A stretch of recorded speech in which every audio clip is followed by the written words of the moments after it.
Works this way. There's this coffee pod, needs to be filled with the ground coffee. You close it. Once it's sealed, it goes into the machine, just like that. There's only one way to put it in, so you can't get it wrong. You close it, place it below the nozzle,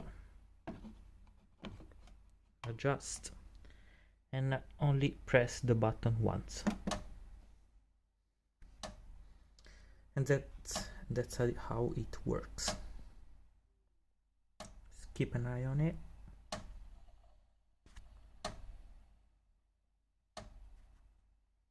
Lights flashing, it's all good. It means there is enough water. Then this noise starts. That means the water is boiling. And the coffee will be out in a second.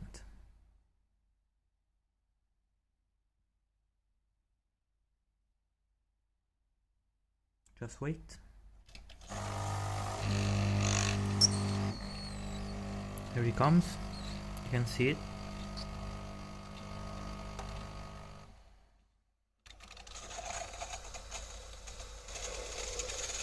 Nice cream on top.